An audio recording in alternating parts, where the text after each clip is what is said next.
Welcome to the Deep Dive. Today, we're getting into something pretty universal, eating out, but specifically how to order food in English at a restaurant. It's, one of life's real joys, going out for a meal. Absolutely. But doing it in a language that's not your first, that can feel, well, a bit like a test sometimes, can't it? Less relaxing, maybe. Sure, it can be a bit daunting. So our mission here in this deep dive is really to give you a shortcut. We want you to feel confident, handle those restaurant interactions smoothly, make it less daunting and actually enjoyable, impressive even. Right. Our sources really cover the whole journey from making that first call for reservation right through to paying the bill. Lots of keywords, practical phrases. And that's what we're doing here, pulling all that info together, finding the most useful bits. We're aiming to get you feeling, prepared so you can avoid those, common slip-ups. Because knowing these phrases, it's not just about getting food, is it? It's about actually relaxing, having a genuinely wonderful time, being able to soak it all in. Exactly. Okay, so let's unpack that. Before you even, walk through the door, there's often that first step. What do the sources say about setting things up right from the start, making a reservation? Yeah, absolutely. For a lot of places, especially the popular ones, making a reservation is, pretty key. Right. It just means there's a table waiting, saves you that potentially long wait. So whether you're calling or maybe popping in earlier, you'll want a few core phrases ready. Okay. Things like, hello, I would like to make a reservation. Simple. Or maybe, can I make a reservation for tonight? If you know your details, be specific.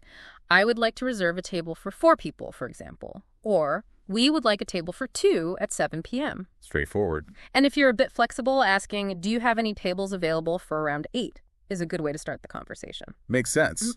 But, the sources seem to suggest going beyond just booking a slot, like using that call to customize things a bit. That's a really good point, yeah. This is where you can be proactive. Asking specific questions ensures the place actually fits what you need or what you prefer. Like what kind of things? Well, practical stuff, like, is there a dress code? Or maybe, are you open for lunch? If food is a big consideration, do you have any vegetarian options? Or, we have some dietary restrictions. Can you accommodate them? Important ones. Definitely. Or if you get kids, are children allowed? And then there's the logistics, like, is there parking nearby? That can be a lifesaver. Or even, can we bring our own wine? And is there a corkage fee? Asking these things up front just makes the whole experience smoother, avoids surprises. And you mentioned seating preferences. There was that story in the sources. Something about watery eyes. Yes. That was a great example of why asking pays off. The source mentioned, once my family and I ate at a restaurant where we sat by the kitchen, and the strong smell of hot pepper made our eyes water. Ouch. Exactly. So you can avoid that, or just get a nicer spot by asking specifically. We would like to reserve a table by the window, perhaps, or can we have a table outside, please? And definitely, we would prefer a table away from the kitchen if possible. It really is about shaping the experience, not just getting any table. That's a perfect example, isn't it? It's about crafting the whole occasion. But, life happens. Plans change. What if you need to tweak that reservation? Yeah. Or cancel? Yeah. Things change. It's totally normal. Handling it smoothly just shows, confidence. For small changes, you can say, can I change the reservation to 8 p.m. instead? If you're running late, maybe call and say, we're running a bit late for a reservation. If you can't make it, a clear, I would like to cancel my reservation is the way to go. Polite and direct. Exactly. Or maybe you need to add someone. Can I add one more person to our reservation? These are all super useful. And the sources had that great story about James Peterson, right? Booking a table for a proposal. That's right. A really special occasion. And they initially offered him a table near the kitchen. Not exactly romantic, as he said. No.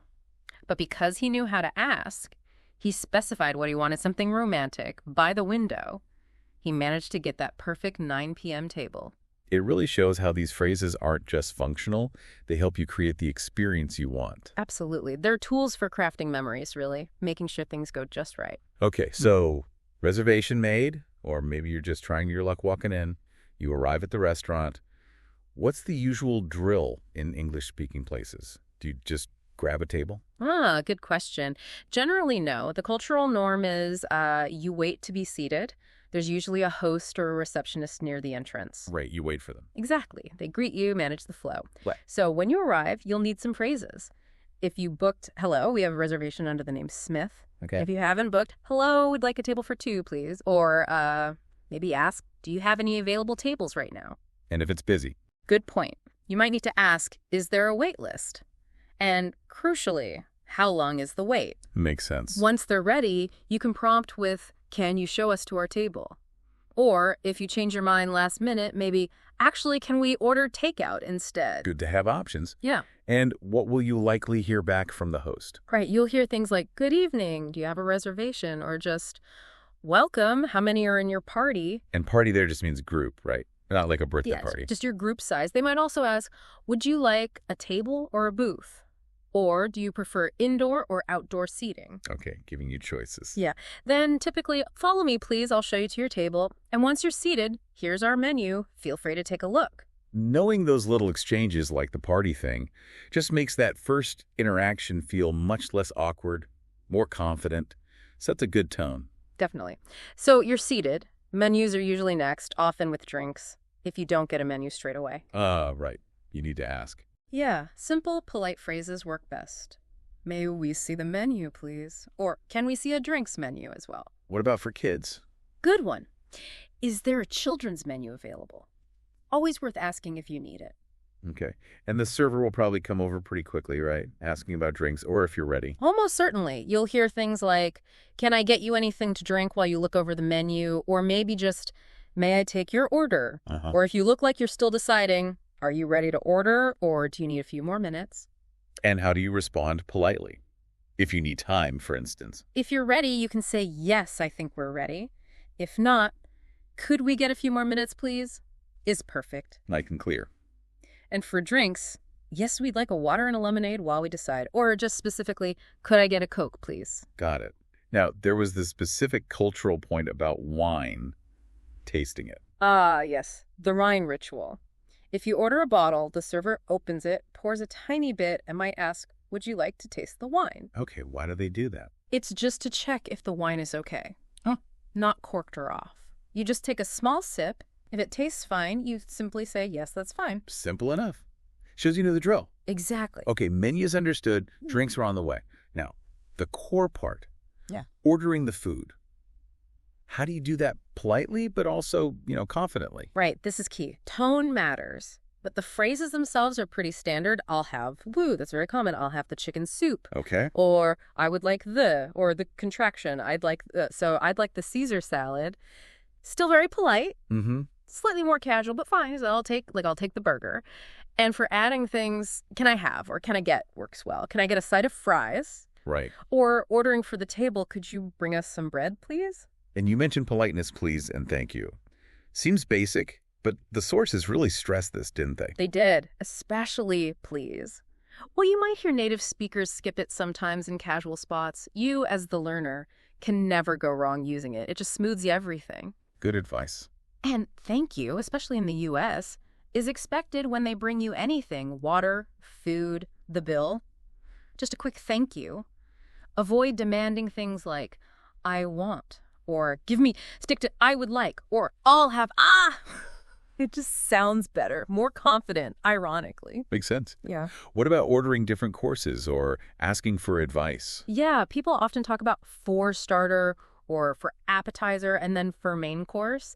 And definitely ask for recommendations if you're stuck. How would you phrase that? You could say, could you recommend any specials today? Or do you have any house specialties? Maybe more targeted, what do you recommend if I like fish? Or even, what wine would go well with the steak? Asking for their expertise. Exactly. And look out for chef's choice on menus. That's usually the chef's own creations, often seasonal, maybe a bit different. Cool. Now, customizing orders, that seems super common. How do you ask for changes? Oh, very common. And usually easy to accommodate. Things like, can I have the dressing on the side? Or can I get extra pickles on the... Swapping things. Can I substitute the fries for a salad? For steaks, you have to specify how you want it cooked. I'll take my steak medium rare, please. Remember rare, medium, well done. Key vocabulary there. Definitely. And removing things. Can I have the pasta without mushrooms? Or for breakfast, can I have my eggs scrambled? Or sunny side up, over easy. Lots of options. Right. Which leads perfectly into a really crucial area.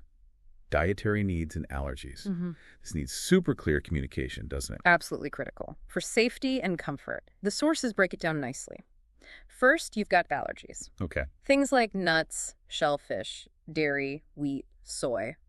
Where eating it causes a proper physical reaction. You'd say, I'm allergic to peanuts or I have a shellfish allergy. Yeah. The key here is potential severity. Kitchens need to be careful about cross-contamination. Gotcha. Allergies are serious. Then there are intolerances or diseases. Like being gluten intolerant, your body just feels better without gluten. That's different from celiac disease. Celiac is an autoimmune disease. Any gluten causes a serious reaction. So for celiacs, avoiding gluten isn't a choice, it's essential. The kitchen needs stricter protocols than for intolerance. Ah, okay. Important distinction. Then you have dietary choices. Vegetarian, no meat. Vegan, no animal products at all, so no meat, dairy, eggs, or maybe someone prefers organic. Right. And finally, religious reasons. Kosher diets have specific rules about food preparation, especially meat.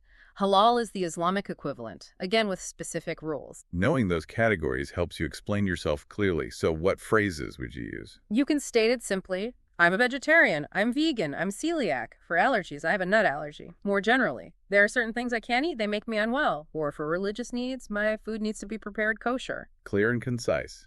And what questions should you ask the restaurant? Crucial questions like, is it possible to customize this dish for my dietary needs? Or, what are the allergens in this dish? More specifically, do you have gluten-free options? Are there nuts in the sauce? Does this soup contain dairy? Mm-hmm. Asking for specific menus helps too. Do you have a gluten-free menu? Or do you have a menu showing allergens and asking to remove things? Can I have the salad without cheese? Or that earlier example, can I have the ham, egg, and chips, but without the chips? Right. And if it's a really serious allergy? Don't be afraid to double-check. Can you please double-check with the chef that this is nut-free? Or even, could I possibly speak to the chef quickly? If needed, can you show me the list of ingredients? Being thorough is vital. It's about safety, after all. Exactly. And the key, as the sources note, is politeness. Try not to make it a big public spectacle. Just clear, calm communication beforehand. Good advice. Okay, so the food has arrived. You're eating. The server often comes back to check on you, right? Yeah, they'll usually swing by. You'll hear things like, how is everything? Or, how are you enjoying your meal so far? Or simply, can I get you anything else? And that's your chance to ask for things if you need them. What are common requests? Things like, could we have some more water, please? Or napkins, bread, maybe more sauce? Could we get some extra utensils? Or some more ice? If you're sharing, can we get some extra small plates? And for later, could we get a box for the leftovers, please? Very common. Good to know those. What about giving feedback? Especially positive feedback. Oh, definitely do that. Servers probably hear more complaints than compliments.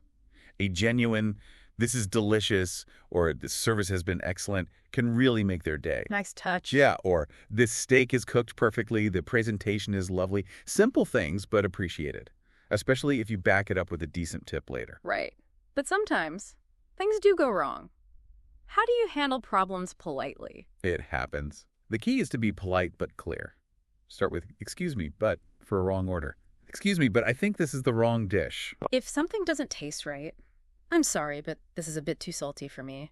If you've been waiting ages, excuse me, we've been waiting quite a while for our food. Is everything okay? Gentle check-in. Exactly. If the cooking is wrong, I asked for medium rare, but this looks well done. If they missed an instruction, sorry, I asked for no onions, but there seem to be onions in this. Mm-hmm. Even simple things. Excuse me, this fork isn't clean. Could I get another one? If there's a mistake on the bill, I think we've been overcharged for the drinks. Could you check that? And for bigger problems. If you're really unhappy with the service overall, you might say, I'm sorry, but I'm not satisfied with the service. Is there a manager I could speak to? Good to have that option. And the sources had that funny example of Mr. and Mrs. Johnson complaining about the noisy proposal. Haha, yes. They told the manager, we like romance, of course, but they were a bit too loud. It shows you can address anything affecting your experience, not just the food itself. It really empowers you to speak up constructively. Precisely. Using the right language makes all the difference. Okay, meal's finished. Hopefully everything was great. Time for the final step. Paying the bill. How do you signal you're ready? You usually need to catch the server's eye. Then you can say, excuse me, could we get the check, please? Or simply, can we have the bill, please? Uh-huh. Or maybe, We're ready to settle up whenever you are. Okay. And when the bill comes, what questions might the server ask, or what might you need to clarify? They might ask, will you be paying together or separately? Especially if you're in a group, if you need to split it, you can ask, can we split the bill? Or can we pay separately? You can specify how to split. Can you split it between these two cards? Or ask for completely separate bills. Could we have separate checks, please? Also confirm the payment method. Do you take credit cards? Or can I pay with cash? Right. And the service charge. Yes. Always good to check. Is the service charge included? Yeah. And finally, can I get a receipt, please? Perfect. Now, the big one, especially culturally, tipping. This varies a lot, doesn't it? Massively. And it's important to get it right. In the United States, tipping is, well, pretty much essential. How much? Usually 15 to 20% of the bill. Servers rely on tips for a large part of their income, so not tipping is considered very rude. Okay, 15–20% in the U.S. What about the U.K.? It's different. More like 5 to 10% is common in the UK, and sometimes the service charge is already added to the bill, so you check for that first. Good distinction to know. Respecting local customs. Exactly. It shows you're aware. Yeah, and then as you're leaving, those final pleasantries. Yeah, the server might say, thanks for coming, or have a nice evening. And you can reply. That's simple, you too. Or thank you, we had a lovely time. Or thanks for the great service. Just a nice, polite closing. Fantastic. Well, we've covered a lot there. From making that first call, navigating menus, handling special requests, even dealing with problems, and finally, paying and tipping. Yeah, the whole dining journey. Mastering these phrases, understanding the flow, it really does take the stress out of it, doesn't it? Turns it back into that fun treat the sources mentioned. It's about feeling empowered. Absolutely. And that's the core idea, really. Knowing the stuff isn't just about, completing a transaction successfully. It opens doors. It lets you dive into the culture more fully, engage more confidently. So the final thought for you, listening. Yeah, think about this.